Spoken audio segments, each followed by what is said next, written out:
হলো কুমির দেখতে। তবে কিভাবে প্রথম কুমিরটিকে দেখা গেল, এই প্রসঙ্গে এক প্রত্যক্ষদর্শী জানিয়েছেন, এখানে এত ভিড় করলে যখন ভোর 4টে বাজে, আমার একটা ফেরিঘাট আছে, তো ফেরিঘাটটা 365 দিন চালু হয় ভোর 4টে থেকে সন্ধ্যে 7টা পর্যন্ত।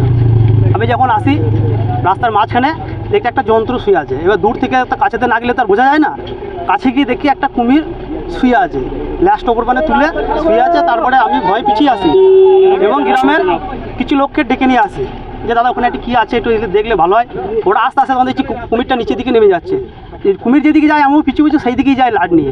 তারপরে কাছে গিয়ে দেখলাম এই তো কুমির। স্থানীয়দের কথা অনুযায়ী বছর দুয়েক আগেও নাকি কুমির দেখা গিয়েছে। এরকমই একটা প্রচার গ্রাম জুড়ে হয়েছিল।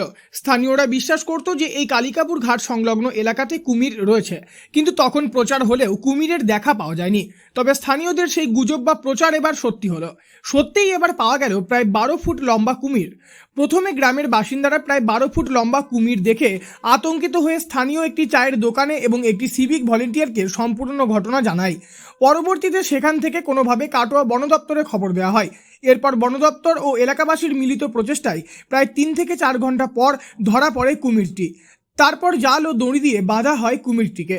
এই প্রসঙ্গে আর এক স্থানীয় বাসিন্দা জানিয়েছেন, ভোর 4টের সময় কুমিরটা দেখা যায় রাস্তার উপরে, ঘাট থেকে 1 কিলোমিটার দূরে।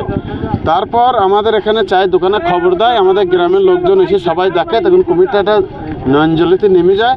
তারপরে খবর দেয় বন দপ্তরকে, এসে ওরা কুমিরটাকে ধরে নিয়ে যায়। কুমিরটা প্রায় 9 থেকে 10 ফুট লম্বা আর কি। হ্যাঁ, আমরা আতঙ্কিত আছি তো। গঙ্গায় আমরা মাছ কেউ ধরতে যায়, সেটা আর কেউ বৃত্তি পাইতে যায় না, সবাই যায় আর কি। এখন আতঙ্কিত আছে, যেতে পারে না। আমার নাম আলীজান শেখ। তবে কুমির ধরা পড়ার পর একটু হলেও স্বস্তি মিলেছে স্থানীয়দের। বিশালাকার কুমির দেখতে রীতিমতো ভিড় জমায় এলাকার বহু মানুষ। ধরার পরে কুমিরটিকে বন দপ্তরের কাটোয়া শাখায় এনে রাখা হয়। বন দপ্তর সূত্রে জানা যায় কুমিরটিকে আবার নদীতেই ছেড়ে দেওয়া হবে। তবে কোথায় ছাড়া হবে তা এখনো পর্যন্ত ঠিক হয়নি। পূর্ব বর্ধমান থেকে বনোয়ারিলাল চৌধুরী, লোকাল 18 বাংলা।